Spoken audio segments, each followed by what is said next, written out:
पढ़ाई में ध्यान कैसे लगाएं? हम पढ़ना तो चाहते हैं लेकिन ज़्यादा देर तक नहीं पढ़ पाते हैं। हम पढ़ाई तो करते हैं लेकिन कुछ देर बाद ही हमारा मन भटक जाता है। एक कहानी के माध्यम से मैं आपको बताऊंगा कि पढ़ाई में ध्यान कैसे लगाएं।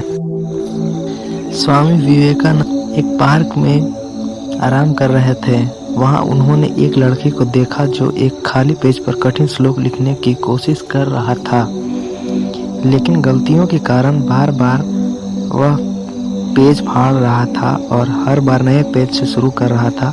कुछ समय बाद लड़के का ध्यान स्वामी जी पर गया। लड़का तुरंत उनके पास गया और प्रणाम करके कहा, स्वामी जी, मैं पिछले 2 घंटे से इस श्लोक को सही से लिखने का कोशिश कर रहा हूँ, लेकिन हर बार कोई न कोई गलती हो जाती है जिससे मुझे शुरू से शुरुआत करनी पड़ती है। मुझे समझ नहीं आ रहा कि मैं क्यों नहीं लिख पा रहा हूँ। स्वामी जी मुस्कुराए और बोले, बेटा, केवल ध्यान की कमी के कारण ऐसा हो रहा है।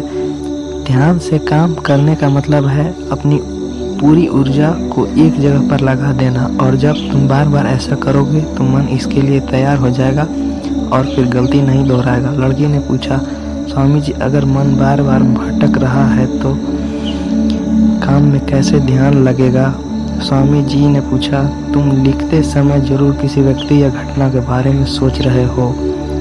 लड़के ने कहा, हाँ गुरुजी, आज छुट्टी का दिन है, सभी लड़के बाहर खेल रहे हैं, लेकिन मुझे यह काम पूरा करना है, इसके लिए मैं बाहर नहीं खेलने जा पाऊंगा। शायद इसलिए मैं ठीक से फोकस नहीं कर पा रहा हूँ। स्वामी जी ने कहा, है ठीक है, अब इन सरल तरीकों को समझो, फिर तुम अपने काम को मन लगा कर सको। लगातार गहरी सांस लो।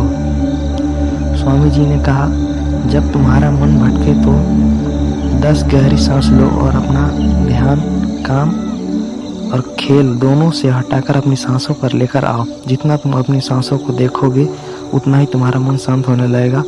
काम को महसूस करो। जब तुम कलम को पकड़कर अपने हाथ से लिख रहे हो तो सब कुछ बारीकी से महसूस करो। जैसे लिखते समय जो आवाज हो रही है उसे भी ध्यान से सुनो। जब तुम सभी चीजों पर बारीकी से गौर करोगे तो ध्यान भटकना कम हो जाएगा और तुम्हारा मन और शरीर केवल एक काम में लगा रहेगा। तुम्हारा ध्यान काम पर इतना केंद्रित हो जाएगा कि तुम्हें समय का पता ही नहीं चलेगा। जब लड़के ने स्वामी जी की बात मानी और गहरी सांस लेते हुए फिर से लिखना शुरू किया तो उसने पाया कि अब उसकी गलतियां कम हो रही थी और उसका काम भी जल्दी पूरा हो गया। उसने स्वामी जी को धन्यवाद कहा।